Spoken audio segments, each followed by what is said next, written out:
I got smart, I turned on the light behind me. So, continuation. So last I talked about was me getting my phase 3, which, entails some new stuff, but I'll get to that while we're doing it. So I do remember one of the last things that I'll get to it now, apparently. One of the last things that we did before, we went on Expo was, I started some of my phase 3 work, one of which is phase 3 is where you start having to bow drill, which if you've looked up the video, congratulations, you've done your homework. If not, feel free to pause and go look up a video, I'll still be here. But anyway, so,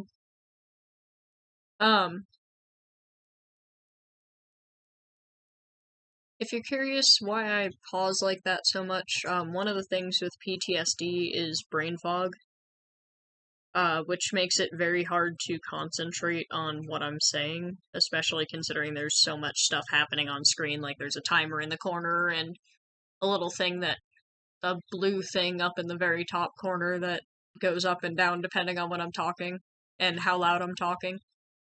Then just lots happening. Which makes it hard for me to stay on one thing. Which I will add, I do not have ADHD, I do not have ADD, I don't have any of the things that make you not focus well. It's literally just brain fog, and the problem is, it gets worse the longer it goes untreated, but I can't treat it because going to therapy is one of the triggers, which is obviously quite problematic.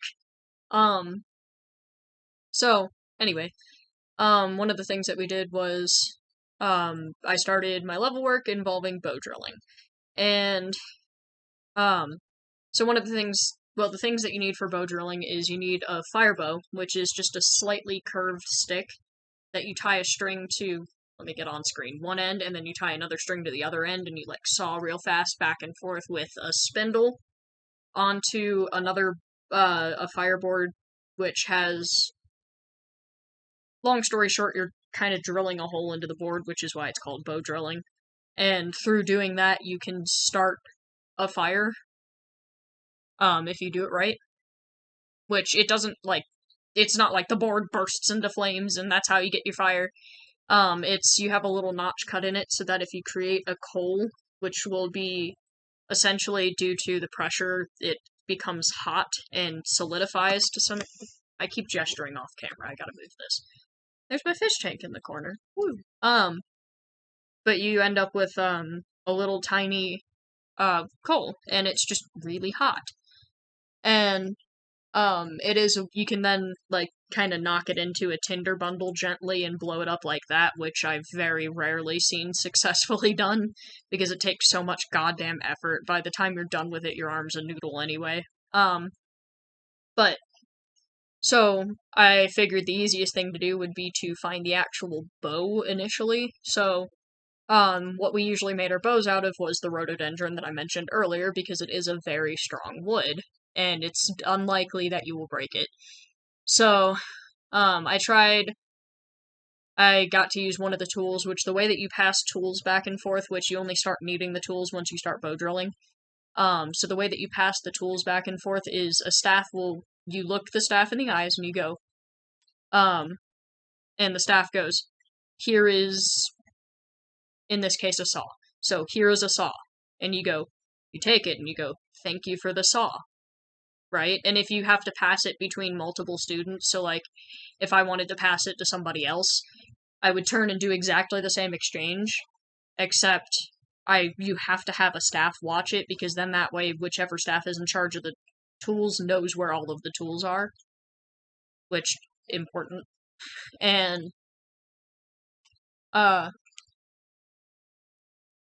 so I got a saw and I'm looking at all these rhododendron bushes, and I finally find one that I think's good, but in getting it, I cracked the wood. So I was kind of living with it for a little bit and then figured it's not going to work.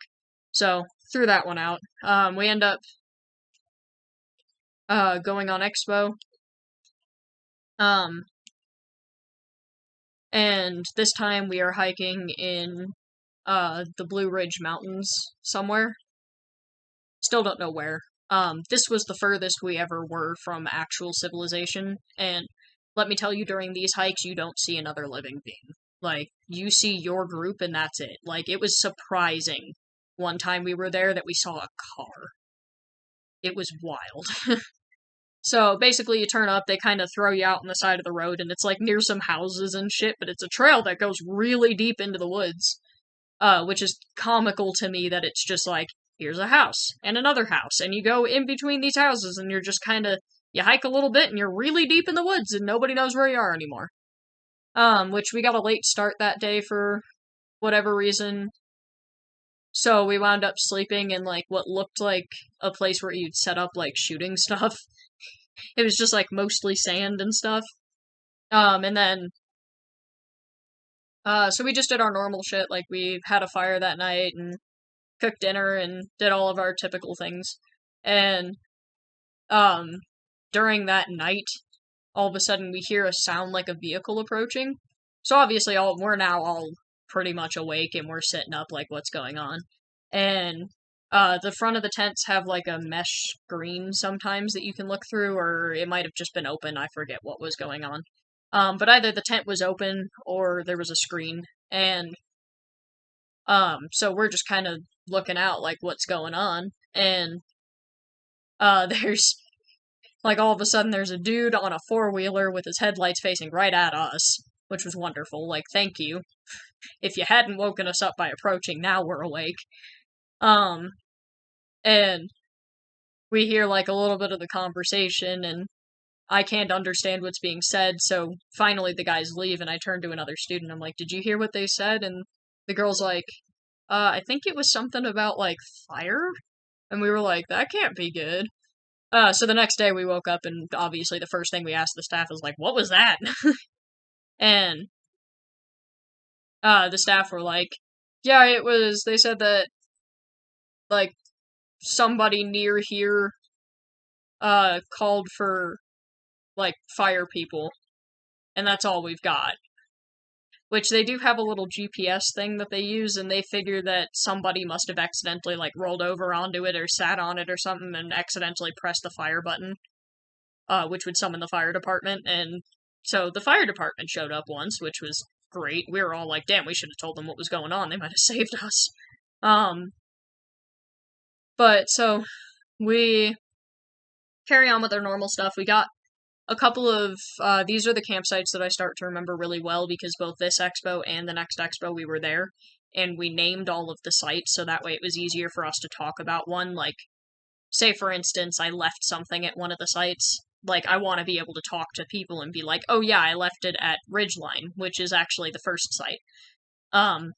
So that was a very long hike during which the breathing issues were first really a problem, because it's not as bad as Debo in terms of straight up, but there's a lot of hills in that area, and it's not fun. So we hiked up to a campsite that we call Ridgeline, which we call it that because it's basically a ridge. It's like there's a drop on one side and a drop on the other side, and it's not exactly flat on the top, so we called it Ridgeline, which is where I experienced my first lightning drill, which, essentially what a lightning drill entails is somebody notices lightning, and then the staff all freak out for a second, and once you hear lightning drill said, your best bet is to run and put your rain gear on as fast as you can, because if you don't, you're gonna be soaked.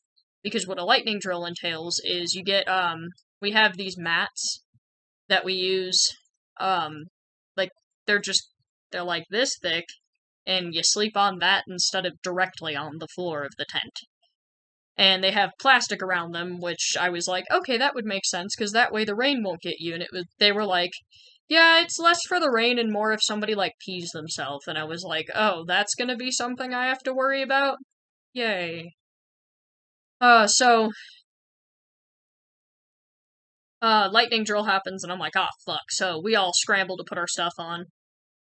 Which I don't know why, but I had it in my head already that you need to put your rain gear on really fast, so I had the newer people, and I was like, guys, put your rain gear on now.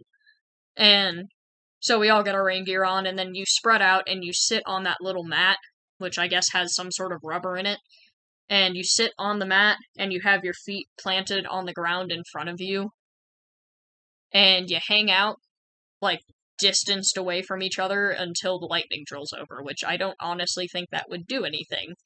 If you're gonna get hit by lightning, first off, you're gonna know ahead of time because the air's gonna get real staticky. Second of all, your best bet is to book it. Like, you don't sit and hope it doesn't hurt you, you get away. So, yay. But anyway, so, lightning drill ends. I think it was only like an hour and a half that time. Which they were rarer than they probably should have been, considering North Carolina rather is like actually a rainforest. But anyway, so we get back to doing our thing, hiking and all, and I believe around this time was when I started writing my letter of accountability. I think that was phase 3 work. It's either phase 3 or phase 4. Either way, it happened starting at Ridgeline, which we stayed in Ridgeline 2 times. And I was getting really pissed off because I wrote what I thought was a pretty good letter of it. And then the staff that I had check it over for me was like, well, there's not enough substance. Like, what about this? And what about this? And what about this? And I was like, dude, I wrote a letter of accountability. I don't think it should be that hard. Which, if you watch the other video, then you know what the letter of accountability reads. At least partially. But so we continue on, and from Ridgeline we stay in a campsite called Blue Fire, which it was called Blue Fire because while we were there, Cole, who apparently did like fire dancing and stuff with the circus at one point, and she was real cool. She'd be standing around just like balancing brooms on her fingertip and stuff, and so she apparently did some fire stuff in the circus, and she brought along a packet of that stuff that changes the fire colors. And I forget what we were doing. I think it was a phase up ceremony for somebody, or it might have been a group that she led. I forget what exactly, but she had us all close our eyes. So we did.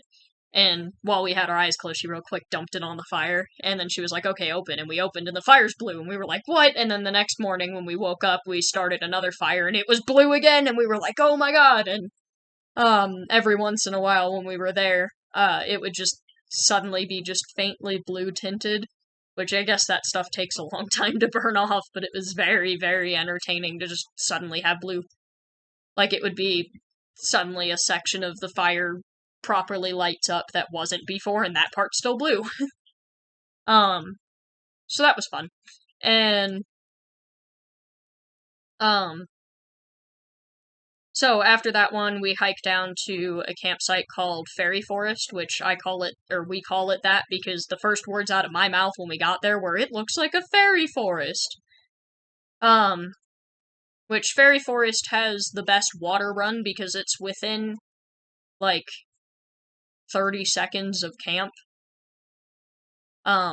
So that way, because there's one campsite there that we call a long walk from water, and it's because it's literally a mile away to get water. And, like, here, let's do some math. The things that we carried were 8 gallons. How much does a gallon of water weigh? 8.34 pounds. So that's like over 16 pounds of water that you cannot do anything with except carry it on your back, or like with your hands or however, and if you carry it with your hands, it almost always scrapes against the ground, and after a while we got the bright idea to start putting sticks through 2 of our big 8-gallon things, and having 2 people haul it, which that was my idea, having 2 people haul it back and forth with it on their shoulders, which we used that for the rest of the time I was there, which was big brain. So, the water run was nice because then you just whatever, you just haul it back and forth and it's fine and whatever. And what else about that campsite? That was the campsite that we had therapy at that week. And while we were at that campsite, because we have the layover for therapy, I asked if I could go look for stuff for my bow drilling set, and they were like, yeah, go ahead. So one of the staff takes me, and we finally find my fire bow, which we're just hacking stuff off of the rhododendron at this point because it's an invasive species, so we don't care about that one specifically. So we are, so I cut down my bow, and I'm like, this is a pretty damn good bow, and they were like, okay, so what you do is you shape it up, and I'll give you a string, you can have whatever color string you want, which the staff would carry several different colored strings, so that if you really wanted to, you could have a black string, or there were, like, rainbow strings, or, like, whatever you thought was fun. Which I think I initially went with a rainbow string and something happened to it, because I remember asking for a rainbow string, but I don't ever remember looking at my fire bow with the rainbow string on, which could just be that there's a lot of blocked memory between when I made the bow and when I got my new string. But anyway, so you're supposed to use certain knots that you were taught beforehand, so, you take the bow, and you still use the saw, and you use the flat end of the saw, and you scrape the bark off of it. And then at either end, you cut a little notch for the string to sit in with the saw again. And then you tie the string on, and then it's sort of traditional to sleep with it in your sleeping bag that night to dry it out. Which I didn't think it dried mine out specifically, but it was dry enough. And, because we use body heat to dry stuff a lot, if your socks get wet while you're hiking, you're supposed to sleep with them up near your torso to dry them. Which I never liked doing, I just figured that makes me cold and my sleeping bag smells worse now. So, I got my fire bow at that campsite, showed it off to the therapist that time, and, because at that point I'm just looking for approval. And, so,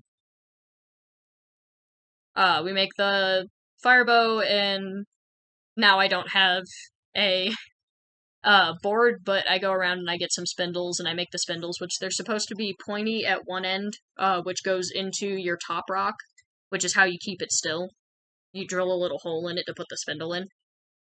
So I had that, and then on the other end you make it, like, rounded to drill the hole with in the board.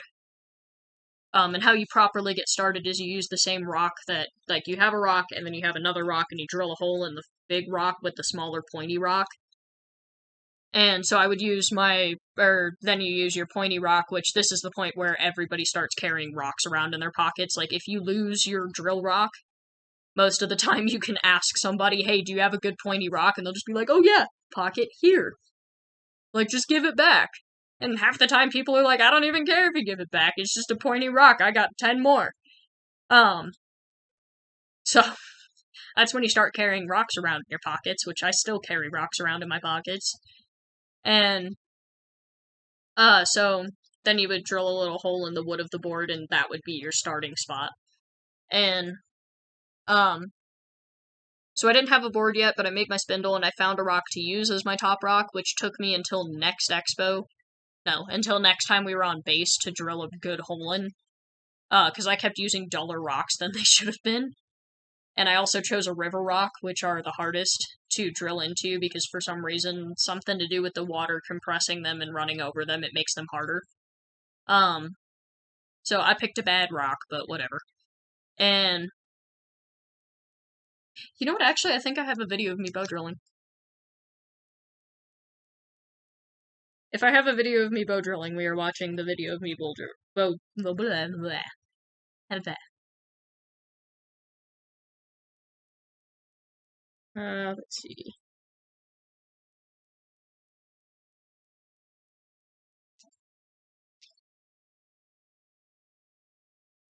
Nope. Not that one.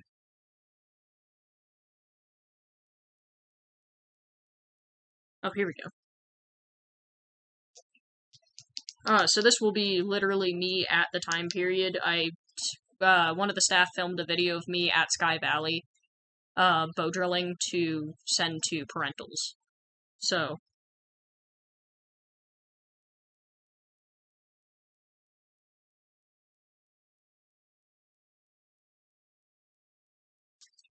For a minute. This might not work. My spindle is finicky. So, this is my board. It got epically decorated by a bunch of random friends. This is my butt mat, which I ripped off from the bottom of my sleeping pads. Now my legs have nowhere to rest. Spindle, a backup spindle, which the notch isn't great for. This is clearly my bow, and this is my top rock. It says Dan on it, so I don't lose it. Now no one can be like, it's my top rock, when I know it's mine.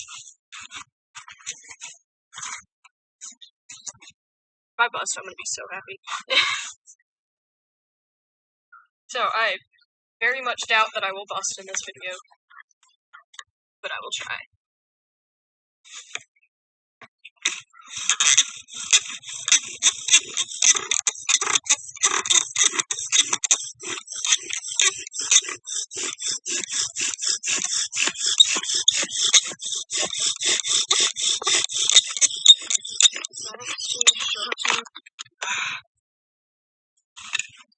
I could go one more, you want me to?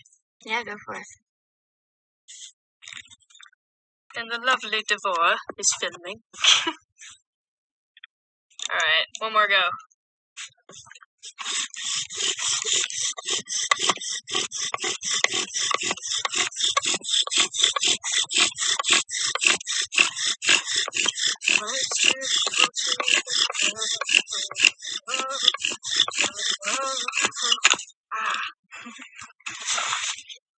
Just smoke for a minute. Yeah. It smells good. I'm like obsessed with the smell of it. I'm gonna stop it. Yellow. And then it restarts. So, that's a good image of what I looked like at the time. But, so that is bow drilling. Now you've seen all of the aspects of bow drilling, so you know what I'm talking about. Started working on my top rock and my spindles, which I think I got 2 spindles. And, oh, brain, come on. So I initially started with 2 spindles that you saw, which that would be the Sky Valley directly after what I'm talking about. And so, that was kind of the highlight of that expo, was starting the bow drilling set, and the thing that you have to do to pass Phase 3 is you have to do your bow drilling, or you have to bust a coal. Which is one of the hardest things that you will do there, and then in order to pass Phase 4, I forget what they call it, but, it's the Master Bow Drilling Challenge. So they give you something intentionally difficult, and it's usually related to you yourself. So, like, I had a couple of people that I wasn't particularly friends with and didn't particularly like, and one of the other student suggestions for my Master Bow Drilling Challenge was to make me bust a coal with those 2 people. Which helped, actually. But also, I hated them. One of them. The other one I just wasn't particularly friends with. One of them drove me fucking nuts. And which is funny, because if they watch this video, I know the one that didn't drive me nuts will know who she is, but the one that did drive me nuts is going to be like, am I the one that drove them nuts, or... So if you're questioning it, it's probably you, sorry. I like you better now. But, so...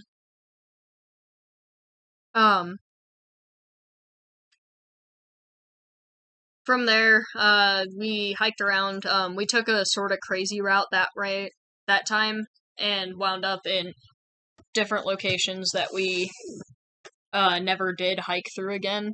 Sorry, I'm trying to be comfortable again while I'm filming this. These are long videos to just sit up through. I'd rather be laying down. Especially with no back. Ooh, that's not a bad idea. Might film the next one in the kitchen. My parents aren't home. So, we hiked a couple of different trails that we never really hiked again, which took us to the campsite a long walk from water. And then when we came back down from that campsite, we wound up in a normal area, and everybody else who was there knew that we were close to leaving by the time we got back down there. Oh, we also went up to Cloudtown, which is the one that I talked about in one of the letters briefly. Where the only reason we knew they were clouds was because we hiked up into them. And from there, he did not stare at my fish tank. So we hiked around a couple of different trails. I don't remember which all campsites we went to because we only went to these campsites once. But then we came back down and we went into, there was this area where there were like 2 different ways to hike. And they were like, ooh, oh my god, guys, we're going up Gage's Bald. And I was like, what the hell is Gage's Bald? And they were like, it's really cool, you'll see. Like, they'll let us look out over this cliff and it's got this like beautiful view, and it's called Gage's Bald because we had a staff that was called Gage there when we went up there, or something along the lines of that. And I was like, okay.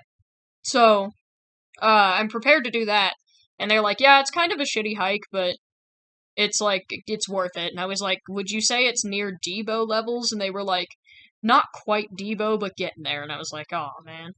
So instead of going up that way, we turned to the left and went down a different trail, which brought us to, damn, I don't know if we named that one, but that campsite was where I got my fireboard, because we tried and tried to have different fireboards the whole time, but like every time that I got a good fireboard, it would be like a log with ants in it, or it would be something else. Like, whatever happened, it was always just this big, dramatic, like, it failed.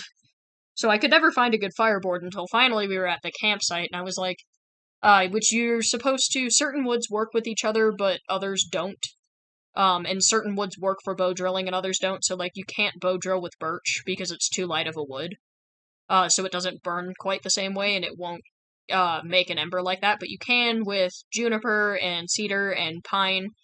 I've heard of people doing it with oak. Maple I've never heard of, but that's also a dark wood. Basically the darker the wood the better, unless it's some sort of pine tree. Redwood also works. But, so essentially the point is, normally you would try to find something fallen. And in this scenario, we're all sitting around, and in this campsite we actually have some logs to sit on. And I was like, hey guys, like, hey staff member, do you think these logs are pine?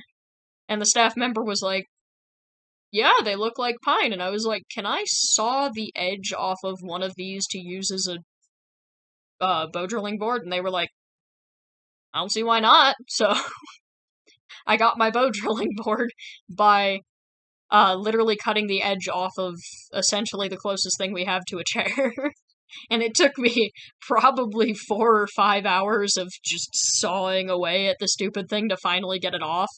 And we went to bed, and then finally the next morning, and it wasn't done, it wasn't sawed off yet, and finally the next morning, I was like, god damn, this thing's taken forever, like, I don't know how long it's gonna take, and one of the other people there was like, why don't you just put it up on a big rock and, like, take a running jump at it?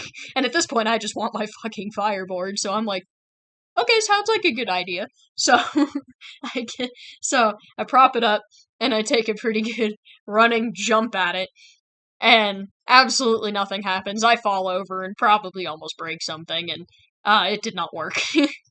And so somebody else comes, and one of the lighter students too, and just kind of sits on it casually, and it fell right off, and I was like, oh, okay, I see how it is. And then what you do is you take the log and you sit it up, so like here's the sawed end and here's the flat end, right? And you sit it up like this, and you take, I don't know what they're actually called, but we called them a womp. And it's basically just, like, almost machete-like, but it doesn't have a handle, it's just like a wedge, but like a long wedge, and you, like, hit it into the wood so that it sticks, and then you hold one end of it and you whack the other end of it with a stick. or a rock, which normally a staff would do it, but one of the higher leveled students asked if they could try it, and the staff was like, sure, knock yourself out. So we womped my fireboard, and it wound up too thick, so we wound up having to womp it again in the future. But so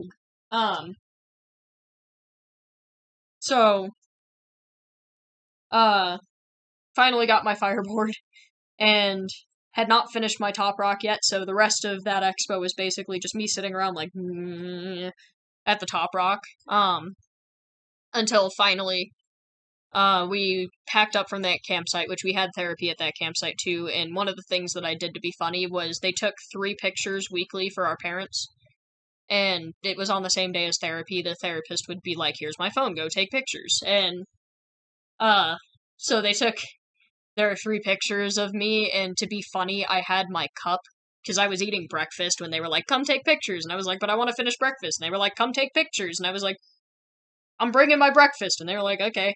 So, brought my food with, and I'm just kind of chilling, eating oats in one of the pictures, and then the next picture, I'm doing something else, and there's still oats in the picture, and, so every single picture that week had my cup of oats, which was funny to me. And, so from there, we hiked up Gage's Bald, which was not nearly as bad of a hike as they said. The way that they were saying it was, it is on one side of the hike, it's a sheer drop, and, like, you have a good amount of space between you and the drop, but it is a sheer cliff. Like, you fall off that, you're just going. And, so, apparently one of the students in the past had been really, really scared of heights, so it took them a lot longer to get up that hill, which, the longer it takes, the worse the hike is. So, I think a dog may be coming to keep me company in a minute. So we had, that hike was not as bad.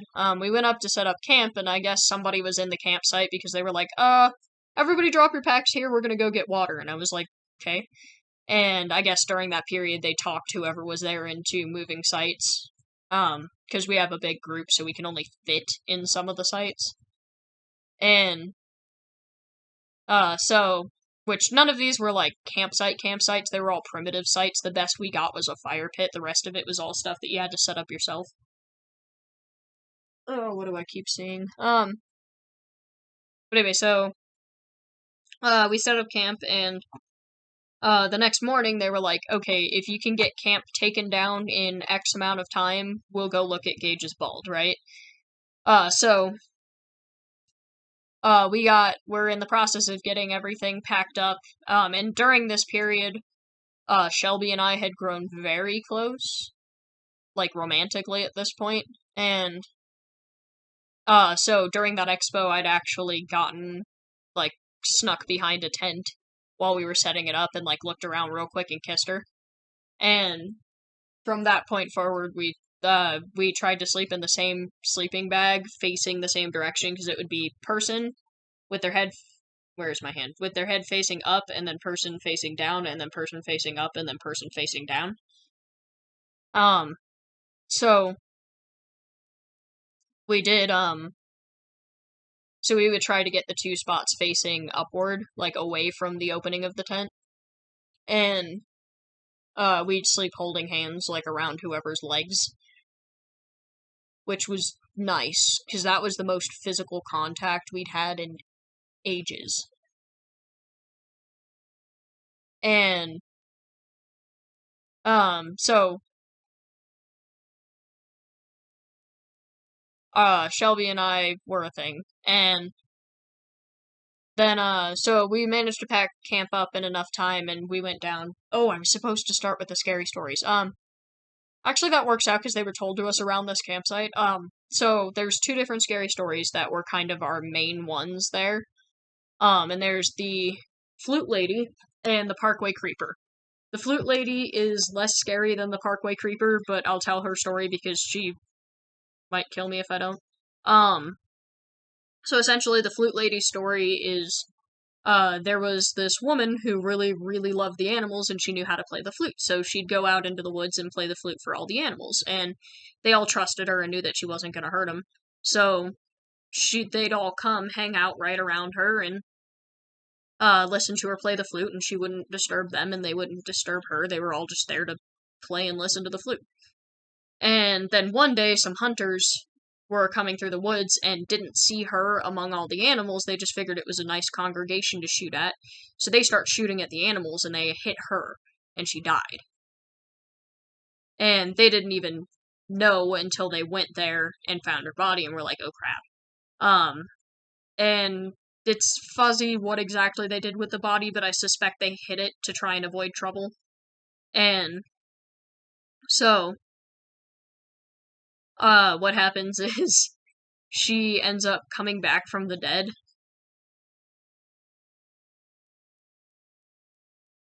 Sorry, claws are freaking me out. She ends up coming back from the dead, essentially, but as a ghost. And, she went and she shot all of the guys, and they were all found dead from bullet wounds. And then the story is, if you mess with nature, so like, if you go and trample a whole bunch of little tree saplings, she's gonna trample you. Or if you cut down a tree, she'll cut you down. And just generally, like, tit for tat, she'll fuck you up. And the way that you supposedly know that she's there is, she'll play the flute. Like, she always plays the flute while she walks. So you know she's coming. Which, I do have 2 stories related to her, one of which is immediately relevant and the other one is not, so I'm gonna tell that one afterward. But then the other story is the Parkway Creeper, which I saw.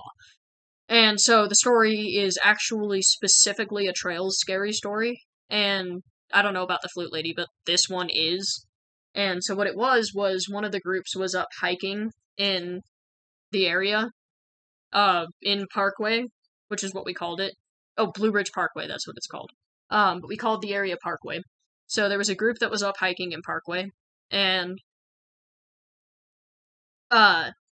so they get up to, they were telling it as though they were in Gage's Bald, I don't know if they were, but they get up to Gage's Bald, and what they do, which this was when I learned something else that I didn't know, was the reason that they have us line up our shoes is so that they can count how many pairs there are, to make sure that we're all here and none of the shoes are missing so that nobody, like, runs off.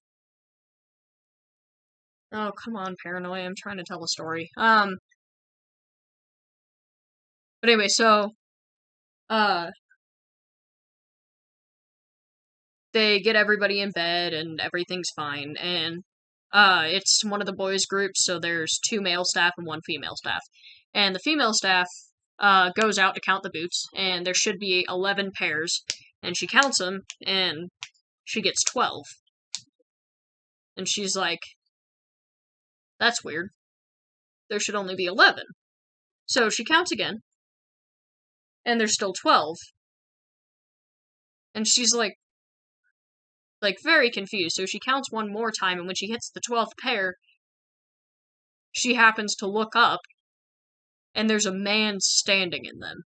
Like, right there in the middle of the campsite. And he's like this scraggly old man. He looks like he's lived up there for ages, and she freaks out. Like, runs back to the male staff, and she's like, oh my god, there's somebody here. There's somebody in the campsite, guys. And they're like, you know, they think she's just freaked out. It's her first run ever as a staff, and it's scary in the woods at night. It's dark, it's weird. Like, the only real light is your flashlight. Like, it's normal to be a little bit freaked out. So, so one of the male staff goes over and checks it out, and, there's nothing there. He counts the boots, there's only 11 pairs, and he's like, everything's fine. And as he turns around to come back, the man is standing just a little ways into the woods, staring at him. So obviously he freaks the hell out, and he goes back, and he's like, no, it's real, I saw him too, I swear I saw him, right? So the staff, they wake the students up, and, they move campsites, and supposedly the whole story is that, every once in a while, when there's a group staying at that campsite, they'll see him. And that night, the night that we were told that story, me and Amanda were standing there just kind of looking up at the moon, because we hadn't been in an open field in a while. and in that open field, you could, like, see the stars, and it was beautiful, and the moon was so big and bright, and we just wanted to look at it for a while, so we're standing there, and way across the field, and those people that were camping there before are long gone. They moved somewhere entirely different. And way across the field, we see a figure. And we're like, what is that? And, like, we take a second to look at each other before we look back, and suddenly it's gone, and we're like, you saw that, right? Like, that was definitely a figure, and let me tell you, it's all grass there. It's just a big, open, grassy space. There's no room for somebody to have, like, ducked down unless he, like, flattened himself out real fast. And so we look back, and we're looking around, and looking around, and looking around, and we don't see anything, and we start to sort of head off. When we hear a little noise, and we turn around, and again, like, a decent ways off in the distance, but definitely a little closer, there's a fucking man. The Parkway Creeper. So obviously, we freak out, and we run back to the staff, and the staff are like, well, scary stories are canceled again forever, and we were like, no, like, we're not just freaking out, like, we definitely saw him, like, look it out there, there's nothing that you could mistake, there's not a single bush in that whole meadow, like, how could we have mistaken anything for him, like, we definitely saw him, and the second time we could see his face, and the staff weren't believing us. Although later that night I do specifically remember one of the staff being like, or, like, hearing something vaguely from one of the staff about, like, maybe we should move sites. So it makes me feel like one of the staff definitely saw the Parkway Creeper as well that night. So we got haunted that night. Which, my Flute Lady story comes in this Sky Valley, so in a minute. But, so, we do pack up camp in time, and we get to go down and look out over, and it's, oh man, that view is beautiful. Like, that's the sort of view that I don't want to take a picture of it with a camera, because it just would never do it justice. It was so beautiful. And, it was like this sea of mountains, like, and we're above all of them for as far as you could see out in the distance, and in between all the mountains was, like, the early morning fog, and it was just gorgeous, and I wish I could see it again. And so anyway, we pack up, and then one of the ways that we would be able to tell if we were leaving where we were was they would start getting radio calls from the people who would come to drive us back and forth. So they started getting a radio call, and we were like, oh, we are leaving today. Because everybody that talked about it was like, the last time we were at Gage's Bald, we left from Gage's Bald. So logically, we're going to leave from Gage's Bald, and it has been around 2 weeks of Expo. So we did end up leaving that day. I don't think anything else really important happened. The drive was the same as usual. We went to Sky Valley. We did stay at a different campsite, which there were 3 campsites. There was, I believe it was Alpha, Journeys, and Ghost Town. And the third one was called Ghost Town. It was the farthest away, and it was the scariest.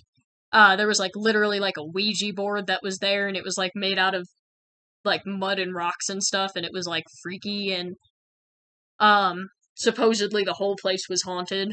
Like, that was specifically, like, another spot that you could encounter the Parkway Creeper, and was also, like, one of the Flute Lady's main haunts, and, like, just that place was haunted as hell.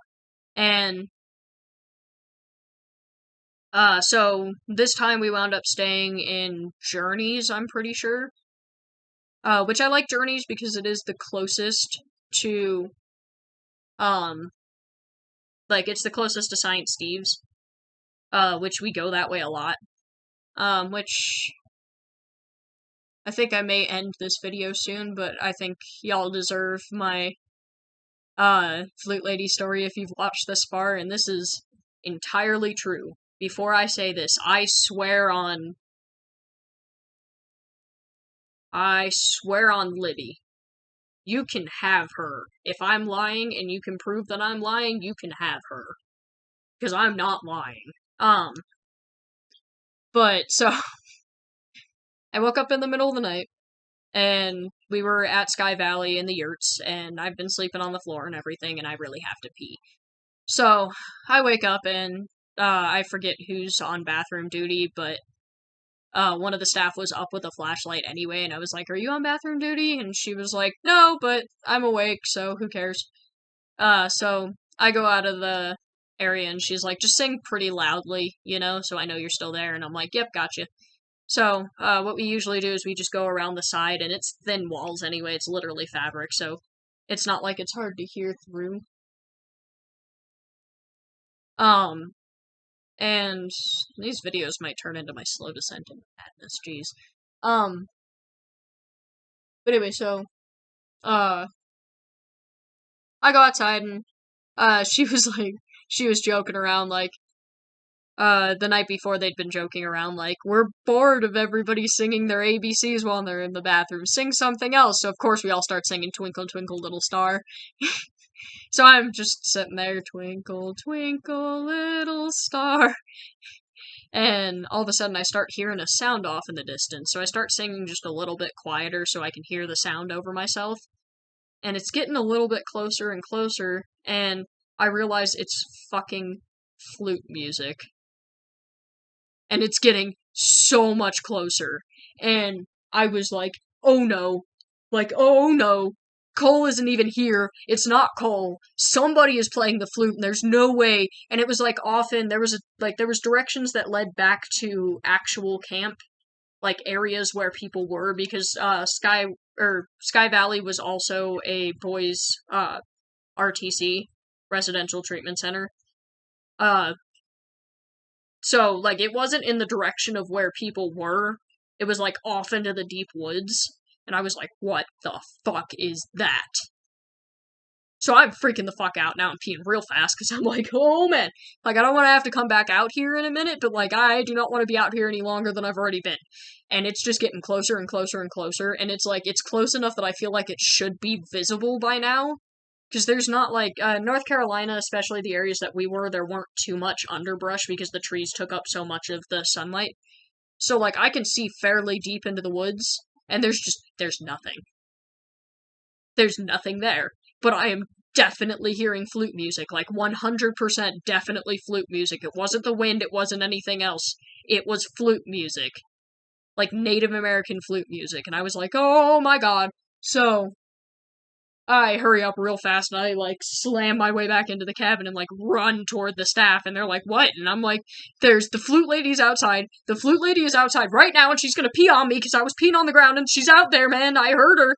And, which the staff are, like, trying to calm me down. And one of them goes outside. And, which now that I can remember it more clearly, the staff came in with such a pale face.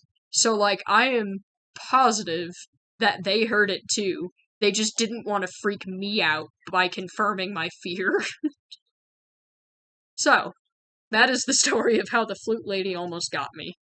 I'm going to take another break between filming right now, and then I'll be back to film another video. Not that y'all are gonna see these in order, but directly one after the other as fast as I'm filming them. But so that is the ending of this for tonight.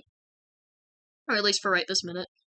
As usual, please send me videos if you would like to. Feel free to email me, it's in the About section. Even if you just want to talk, I'm always happy to make a new friend. And other than that, I will add about the videos, by the way. Some of the people's concerns have been that they are worried about getting harassed. And one of the things that I want to make clear is these videos can be completely anonymous. If you want to record a video of... If you want to go sit down at a park and record a video of ducks swimming around as you talk over them about your experience, that is perfectly fine. If you want to wear a mask, that is perfectly fine. If you want to literally just do a completely black screen, I would prefer that you didn't, but that's okay. Like, so just whatever you want to do, however you want to do it, that's totally okay. You don't have to have your face in these videos, like, please, by all means. I am willing to accept the harassment from these places, because at this point I'm just over it. But if you don't want to, that is your choice entirely. Like, if you want to film a video where nobody will ever know, if you want to use different names for even the place that you went to, that's okay. Like, you don't have to even say the name of where you went. Like, you don't have to make it that obvious. It's okay. Like, please, I would rather have a video of just somebody else sharing than a video of, or than no video at all, rather. So yeah, that's that. So in the meantime, email me if you'd like. I'm always willing to talk to a fellow survivor, or just answer questions if you're somebody who's not been to these places and you have questions. I'm always happy to answer them. I think I might be able to fit everything else into one more video, so we'll see. I'm thinking only 1 or 2 more videos for the rest of Trails, and then I'm going to start the big one, which I might have to wait until next week to start, so, which this is my 2nd or 3rd video that I'm filming tonight. I think this is my 3rd. I don't remember anymore, they're all kind of blurring together. But, so that should pretty much do it for the Trail series after this one. Or, after the next 2 or 3. 1 or 2. I'm a smart human. Can you tell?